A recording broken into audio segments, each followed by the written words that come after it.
সেদিন বের হয়েছিলাম আপু আর দুলা ভাইয়ের সাথে একটু বেলি রোডে ঘুরতে। সন্ধ্যাবেলা আপুদের বাসায় আসা মানেই তো বেলি রোড আর মৌচাক ঘুরে বেড়ানো। আমার গত ভিডিওতে তো আমি শেয়ার করেছিলাম যে খালামনির বাসায় বেড়াতে গিয়েছি, সেখানে গিয়ে ফার্স্টের দিন কি কি করেছি। তো এই ভিডিওগুলো মেবি তার পরের দিনের ছিল, কোনো এক ফ্রাইডেতে। হঠাৎ করে আপু সন্ধ্যাবেলা বলছিল যে মতিঝিল আইডিয়ালের সামনে নাকি প্রতি ফ্রাইডেতে একটা মেলা বসে আর ওখানে অনেক সুন্দর সুন্দর জিনিস পাওয়া যায়, চলো ঘুরে আসি। সেদিন আমরা একটা রেসিপি ভিডিও শ্যুট করেছিলাম।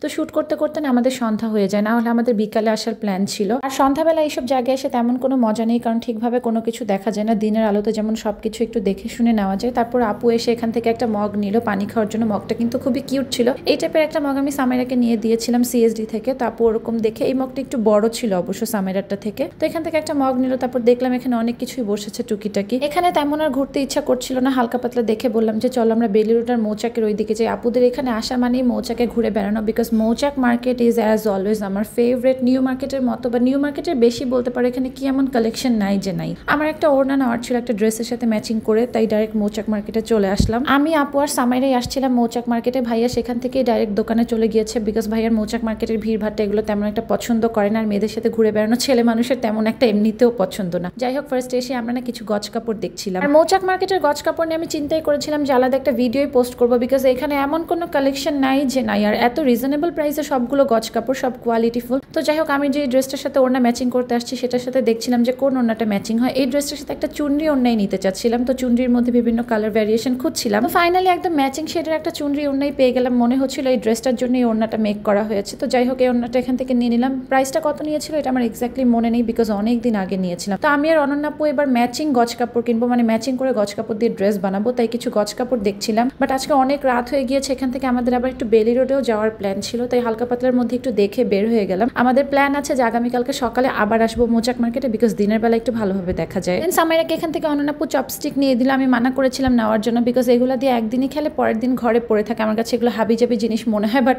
ও জিদ করছিল আর অনন্যাপু বললো যে না, ও যেহেতু জিদ করছো তুমি মানা করতেছো কেন, আমি নিয়ে দিই। তো চপস্টিক পেয়ে খুবই খুশি। এটা দিয়ে নাকি ও রেগুলার এখান থেকে খাওয়া দাওয়া করবে, যে ইউটিউবে সারাদিন শর্টস দেখে। দেন আমরা আবার গজ কাপড় দেখতে চলে আসলাম। আমরা ভাবছিলাম যে পছন্দ করে রেখে যে আগামীকালকে সকালে এসে কিনবো। তারপর সেখান থেকে বের হয়ে গেলাম। কয়েকটা গজ কাপড় খুব পছন্দ হয়েছে, এটা কালকের ভিডিওতে তোমাদেরকে দেখাবো যে কোনটা নিয়েছি। বের হয়ে একটা ফার পাপোশ দেখতে পেলাম। এই টাইপের পাপোশ আমার খুব দরকার ছিল, বাট প্রাইসটা অতিরিক্ত বেশি চাচ্ছিল, 1500 টাকা চাচ্ছিল। তাই আমি আর দামাদামি করিনি। আমি সামনে ক্লিপের সেকশনে চলে আসলাম। আমার সব থেকে ফেভারিট একটা প্লেস হচ্ছে ক্লিপার অ্যাক্সেসরিজের জন্য মৌচাক মার্কেট। এখানকার মতো বাচ্চাদের হেয়ার অ্যাক্সেসরিজ, ক্লিপ আর অন্যান্য অ্যাক্সেসরিজ আর কোথাও পাওয়া যায় না। এত হিউজ কালেকশন এখানে। সো এখানে আসলে অল দ্য টাইম টুকিটাকি জিনিস কেনা হয়। সামেরের জন্য হেয়ার ব্যান্ড নিলাম এখান থেকে একটা 100 টাকা দিয়ে। এত সুন্দর সুন্দর জিনিস ছিল। বাট কালকে সকালবেলা আসবো। আপু বলছিল যে এখন আর তেমন কোনো কিছু দেখার দরকার নেই, আমরা সকালবেলা নাস্তা টাস্তা করে তারপর আবার মার্কেটে আসবো, যেহেতু বাসা এখান থেকে একেবারেই কাছে। আচ্ছা, আরেকটা কথা, আমার আপুর কিন্তু একটা পেজ আছে তুমি আর আমি ডিসক্রিপশনে আপুর পেজটাকে মেনশন করে দিব। সবাই কিন্তু আপুর পেজে গিয়ে ফলো দিয়ে আসবে আর সবাই আপুর ভিডিও দেখে বেশি বেশি করে কমেন্ট করবে। আমি কিন্তু প্রায়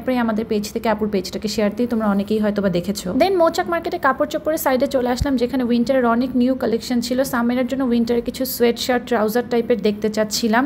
ভেবেছিলাম যে এখন টুকটাক দেখে যাই, যদি কিছু পছন্দ হয় তাহলে নিয়ে নিবো, আর না হলে আগামীকালকে সকালে এসে নিবো। তারপর তেমন কোনো কিছু ভালো লাগলো না। আসলে ভালো লাগার থেকে বড় কথা কি, এখানে এত বেশি ভিড় ছিল রাতের বেলা যে ভিড় ঠেলে সামনে পর্যন্ত যাওয়া মানে একটা যুদ্ধ করা। সো আর কোনো কিছু এখন দেখতেই পারিনি। কাপড় চোপড় ওখান থেকে বের হয়ে সামেরা বলছিল মোমো খাবো। তো এখানে ছোট একটা স্টল টাইপের ছিল, সেখান থেকে সামেরাকে মোমো নিয়ে দিলাম। বাট মোমোর টেস্ট ওয়াজ টু ব্যাড। সামেরার একদমই পছন্দ হয়নি। মোমো খেতে না পেরে সামেরা তারপর বলছিল কি যে কোল্ড কফি খাবো। তারপর কোল্ড কফিটার টেস্টের কথা আর কি বলবো, জাস্ট একদম পানি টাইপের ছিল কোল্ড কফিটা। দুইটার একটা জিনিসও ভালো লাগেনি। তারপর সামেরা তো মোমোটা খেতেই পারলো না, পছন্দ হয়নি বলে আমাকে বললো যে তুমি খাও। অনন্যাপু এক পিস খেয়ে ওর কাছেও আর ভালো লাগছিল না। যাই হোক, আমার গত ভিডিওতে একটা আপু কমেন্ট করেছিলেন যে অমি আপুকে নিয়ে আসলে আরো বেশি মজা হতো। হ্যাঁ, অমি আপুকে নিয়ে আসলে আরো অনেক বেশি মজা হতো। বাট এই ভিডিওগুলো অনেক দিন আগের করা ছিল, তখন অমি আপুর এক্সাম শেষ হয়নি। অমি আপুকে কিভাবে নিয়ে আসবো, বাট এক্সামের পর ওর আবার অনন্যাপুদের বাসায় যাওয়ার প্ল্যান ছিল, সেই ভিডিওগুলো একে একে তোমরা দেখতে পারবে। যাই হোক, মোমোস খাওয়ার পর অনন্যাপু ভাইয়াকে ফোন করে বললো যে আমরা একটু বেলি রোডে যাবো, তুমি আসো। আর গতকালকে থেকে ঝিলিমিলি বেলুনের এতটা বেশি ট্রেন্ড বের হয়েছিল যে আমি ঝিলিমিলি বেলুন কেনার জন্য পাগল হয়ে গিয়েছিলাম। সামাইরার থেকে বেশি আমি কিনতে চাচ্ছিলাম। তারপর এখানে ঝিলিমিলি বেলুন তো পাইনি। ভাইয়া আসার পরে দেখলাম যে এখানে লাইটিং বেলুনগুলো ছিল। তো ভাইয়া আমাকে একটা লাইটিং বেলুন কিনে দিল। আমাকে কিনে দেওয়ার কারণ হচ্ছে সামেরা লাইটিং বেলুনগুলো চাচ্ছিল না, ও চাচ্ছিল ওই ঝিলমিল বেলুনগুলো। তো আমি বললাম যে ঠিক আছে, এটা আমি নেই, তোমাকে একটা ঝিলমিল বেলুন কিনে দেওয়া হবে। তারপর